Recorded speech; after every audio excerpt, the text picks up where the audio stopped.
Welcome to the Future of Learning. I'm Irina Bokas.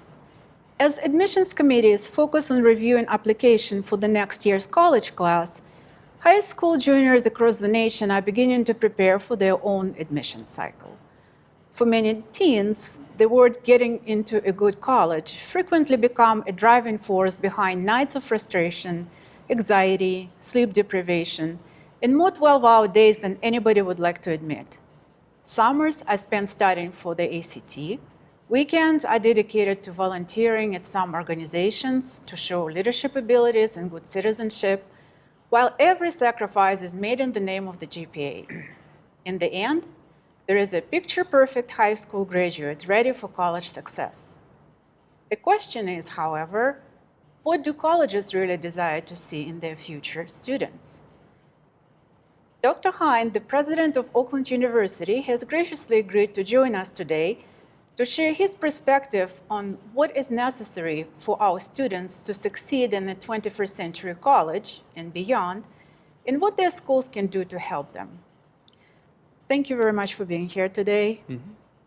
As you probably know, many people, especially parents, see the sole purpose of K-12 education in preparing their children to get into a good college, or what they call college ready. Right. However, college ready is something that's been used by many people, and they can use it in different ways. What do you believe it means for a student to be college ready? Well, I think it's a great question, and I want to thank you, Irina, for having me on. I think this Absolutely. is a very timely topic this time of the year, so I think you've phrased the question well and set us up for a good conversation. When we think about college ready, what we really mean, has the student who's applying for college had the necessary academic background so that when they're admitted to our college, we hope, at Oakland University, that they have the background that's sufficient and supportive of them being successful at college. So typically when admissions officers are looking at applications, and it's very important that students do fill them out and check all the boxes and provide as much information as possible, they're really looking for evidence that the student has had the academic experiences that will allow them to be successful as they transition into college. Most colleges nowadays use a what would be called a holistic review process, so that we take a look at grades, and obviously. Grades can be a good predictor in college, so we typically have grades that we would consider kind of a low threshold. Certainly for some students, they may have an unusual background. They've been volunteering in their community. They've provided leadership opportunities, or they pursued leadership opportunities, so they've evidenced success in other arenas as well. That can counterbalance, say, a low GPA. High scores can help. So we take it all into consideration as we look at the student's application. What we're really looking for is evidence that they have, again, the characteristics and qualities that will allow them to be successful in college. Now, I can just tell you that grades are certainly important. Test scores are as important in some regards, but persistence and drive and motivation are very important qualities that we're looking for, because those are often the characteristics and the traits that students bring with them to campus that allow them to succeed, maybe pay less attention to some of the distractions sometimes, and really stay focused on their academic work. Well, actually, just what you were saying about the academics, traditionally colleges do expect high school graduates to submit a very highly curated portfolio of grades and test scores, as well as some essays. And this is very, I would say, number-driven selection, which sends a message that grades are important. On the other hand, a lot of school districts now are talking about moving away from the grades and assessments based on grades, and emphasizing more holistic assessments and more holistic teaching and learning. So obviously parents are concerned that, okay, is it going to hurt my child's chances to get to a good college? So what's your perspective on this one? Well, that is also, I think, a good question. I think we are all moving toward a more holistic review process. Now, I will say a high school grade point average of 2.0 on a 4-point scale we would take a look at that and question whether or not that student has the adequate background and evidence of success to be successful in college. On the other hand, if they have a 2.5 or a 3.0, it would be our feeling that they've evidenced that they have done well enough in high school so that they can adjust to the transition that they might experience in college. So while we do look at test scores, we do look at grade point averages, we're also looking for those characteristics that are going to distinguish students, because we want them to come to the university to be successful. But there's a lot more to being successful than just attending class and taking notes and taking tests. There's being engaged in the social activities, there's developing friendships, there's engagement in social learning opportunities or participating in internship or co-op opportunities. We're looking for students that have the capability to exceed really socially as much as academically. And that underscores, in my mind, the importance of a holistic review process. A small example in this regard, we have a medical school, a new medical school, relatively speaking, at Oakland University, and it has been one of the first medical schools in the country to move toward a holistic review process in the selection of students for our School of Medicine. We now have admitted a full class of 125 students a year. They come from all over the United States. The earliest class, I think students spoke 31 different languages.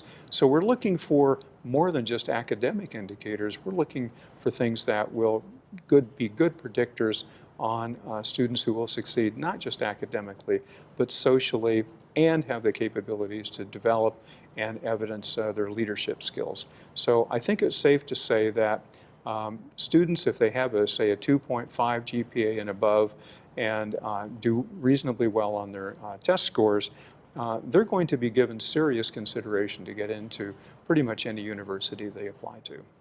Well, how do you determine this holistic review? Obviously, with numbers, it's pretty clear. You just look at it and they're there. Sure. But with the character, for example, or whether they have this perseverance or what other, how can you determine it just looking by their papers? Well, that's a good question. That's where references come in, or testimonials, or awards they may have received for, say, being engaged in some social activities. Those things, as part of the portfolio of documents that are submitted in support of the application, those become very, very important. Many years ago, I was on a selection committee where we're reviewing student applications. And what I remember most was a student who had done pretty well academically, but she was applying for a very rigorous program. But one of my colleagues said, well, take a look at the third page on her application. Maybe you missed something. And I went back through there, and I saw what he was referring to. And she was the drum major for the high school marching band. Now, I know how much time marching bands take on a student's schedule, and in my mind, that helped account for the fact that she was demonstrating leadership abilities while at the same time doing relatively well academically. We admitted her, and she ended up being one of the most high-achieving students we ever admitted. So we do take a look at those extracurricular activities and give them weight in our own minds in terms of how they might predict a student doing well, not just academically, but socially, as they develop the leadership skills that will carry them forward in their careers. Well, one of the things that a lot of schools trying to do right now, they try to emphasize collaboration rather than competition. Correct. And we understand that every child is unique and we shouldn't compare children. And yet, if they go to college, especially, or if they start applying, especially for the scholarship, that is what it is. It's about competition and it's about comparison. And I just wonder, your own philosophy, what is it about comparison in grades or competition in education? Well, I think many high schools and universities are increasingly moving toward a model where students are learning through different formats. We have a reverse classroom courses that we offer, where actually the classroom materials are put on the web, and so it's a student's responsibility to go listen to the lecture and take some notes, read some materials, and then when they come to class, the classroom is reversed in the sense that the faculty members not standing up there anymore, writing on the chalkboard, so to speak, but they actually discussed what the student learned on their own. And that allows for an opportunity for students to engage in thoughtful discussion, disagree with each other and learn how to present their points and defend their points of view. But it also allows for the classrooms to be organized in a different fashion so that group discussion can take place. Students can work together in small groups. They can collaborate on projects. And I think one of the things that is most dramatic to me is that there's pretty good evidence to say that in disciplines such as the sciences or in engineering, collaboration actually results in higher levels of learning and achievement. So in our admissions process, we do take a look at the kinds of activities that students have been engaged in. A reference letter may say, as a collaborator in group projects, they really took leadership, or they provided a perspective in their collaboration that really changed the nature of the discussion. So we look at collaboration, evidence of working with other students or others, whether it's in a community event or an academic event, as a pretty good predictor of success. It helps build that social interaction that's so important for students when they go out onto the job market. But of course, being admitted to college is just the first step. That's right. When students actually start learning, a lot of times, especially in the first year, they do experience some adjustment. And a lot of times it's the academic adjustments that is the hardest.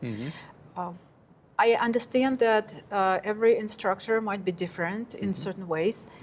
But if we look at the overall understanding of approach to the instruction in college and that of a higher school, what is the main difference, and is anything that schools can do to streamline it?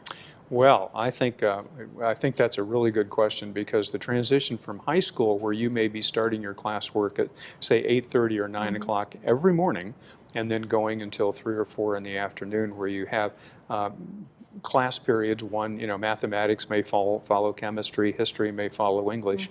I remember when I went off to college and received my schedule, I looked at my schedule and I thought, oh my gosh, I have all Thursday and Friday afternoon off. All this free time. Great opportunity to get in trouble, right? And in that context, I think we're really trying to facilitate students when they come to college to understand that it's free time, but it's only free in terms of how they decide to use that time. It's an investment they can make in their classwork.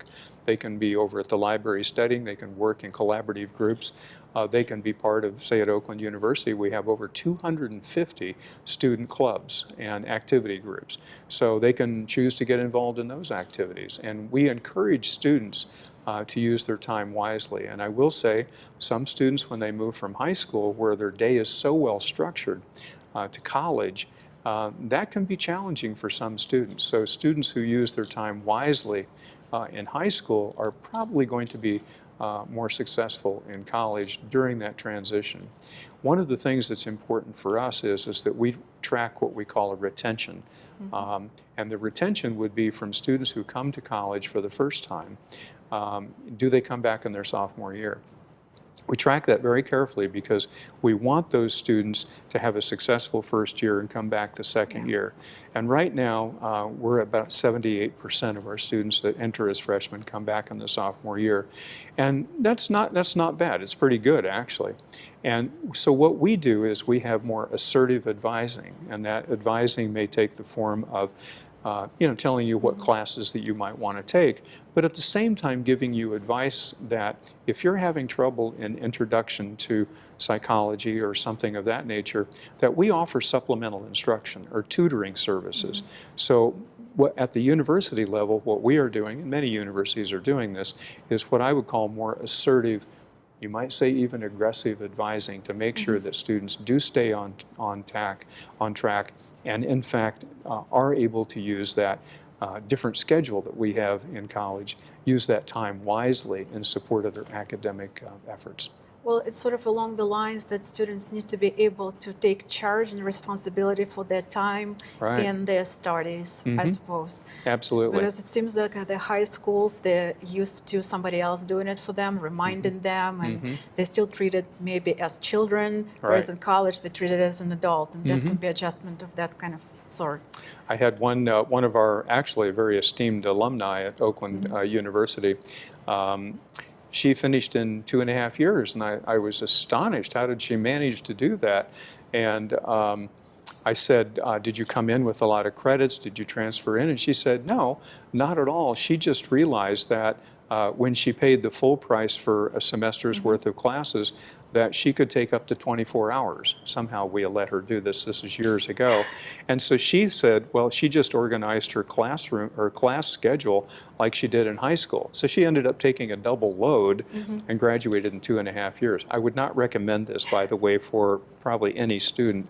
But the scheduling and being well organized and responsible for time and time management skills are, I think, very important for students as they enter and transition into a different environment.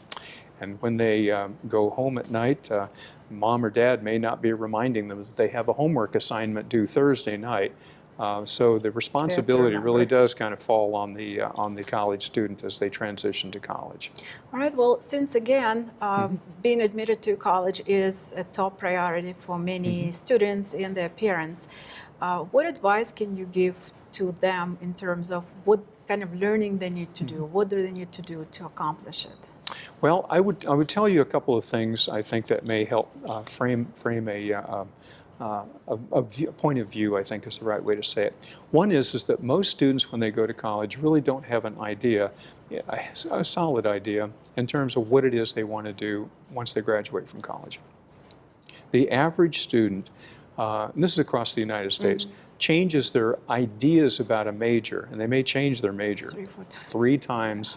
And what that does is it reflects the fact that as they take classes, they start to become more interested in topics that they might not have thought that they were interested in. So I think that from a parent's perspective, there needs to be an appreciation of the fact that Mary or John, when they go off to college, may do a little bit of exploration about what topics seem to be important to them and seem to encourage their interest. From my perspective, that exploration is very important. Not that they're changing majors. We kind of require this aggressive advising helps them not do that.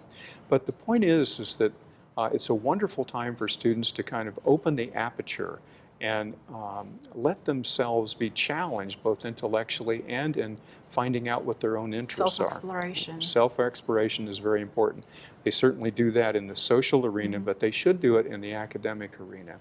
Now, I will say for students when they graduate, they have typically found their passion. They've decided they want to be a nurse, or they've decided they want to go into business, so they pursue a business degree. At Oakland University, we're very proud of the fact that 97% of our students stay right in Michigan. And of that number, within 6 months of graduation, 94% of them have a job, and most of those students will tell you it's in something related to their degree, their major. And that's important because what it says is they found their passion and they found what it is that excites them. And that's part of the whole learning process from the day they first set foot on campus to the point in time when they walk across the stage, is finding their passion. And that's a natural process. Okay, well, thank you so much. I appreciate this conversation today. Thank you. As our world evolves, it requires more individuals who have passion for learning, initiative, and independent thinking. While students do have to have a solid academic foundation, they also need to possess direction or motivation toward real goals. More importantly, colleges, like places of employment later in life, are looking to recruit a diverse group of individuals that will create a campus full of learning experiences for all.